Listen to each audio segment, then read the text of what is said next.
ദൂതൻ അവളോട്, പരിശുദ്ധാത്മാവ് നിന്റെ മേൽ വരും, അത്യുന്നതൻ്റെ ശക്തി നിന്റെ മേൽ നിഴലിടും.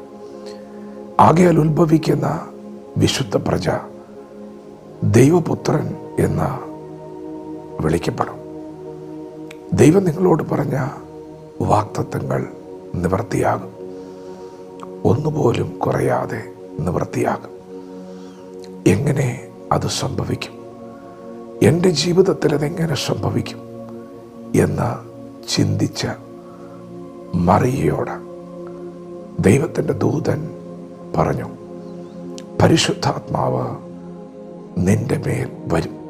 പ്രിയപ്പെട്ടവരെ, ആലോചന പറഞ്ഞ ദൈവം തന്നെ നിങ്ങളുടെ ജീവിതത്തിൽ വരും, ശക്തിയോടെ വരും. ആകയാൽ ഉത്ഭവിക്കുന്ന വിശുദ്ധ പ്രജ ദൈവോത്തരനെന്ന് വിളിക്കപ്പെടും. നിങ്ങളുടെ വാഗ്ദത്തം ഉരുവാകുന്നത് പരിശുദ്ധാത്മാവ് വരുമ്പോഴാണ്.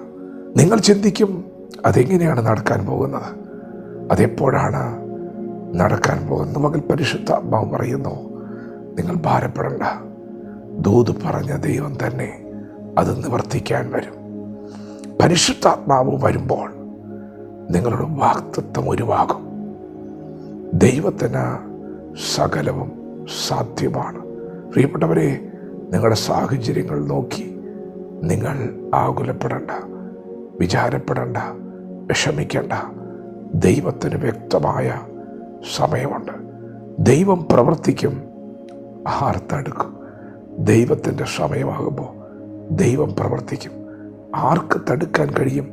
പ്രിയപ്പെട്ടവരെ, നിങ്ങൾ ഉറപ്പുള്ളവരായിരിക്കണം, നിങ്ങൾ വിശ്വസിക്കണം. മറിയ പറഞ്ഞു, ഇതാ ഞാൻ കർത്താവിൻ്റെ ദാസി, നിന്റെ വാക്ക് പോലെ എനിക്ക് ഭവിക്കട്ടെ. അതെ, ഇന്ന് പകൽ നിങ്ങൾ വിശ്വസിച്ച് ഏറ്റെടുക്കണം. ദൈവം നിങ്ങളോട് പറഞ്ഞത് സംഭവിക്കും. പരിശുദ്ധാത്മാവ് വരും, ശക്തി ലഭിക്കും, നിങ്ങൾ സാക്ഷികളാകും, നിങ്ങൾ പ്രയോജനപ്പെടും, നിങ്ങളോട് പറഞ്ഞ ദൂതുകൾ നിവർത്തിയാകും.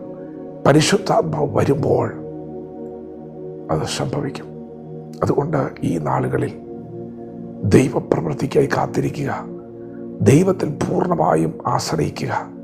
നിങ്ങളുടെ ശക്തി കൊണ്ടല്ല, നിങ്ങളുടെ ബലം കൊണ്ടല്ല, പരിശുദ്ധാത്മാവിനാൽ തന്നെ അത് സംഭവിക്കും.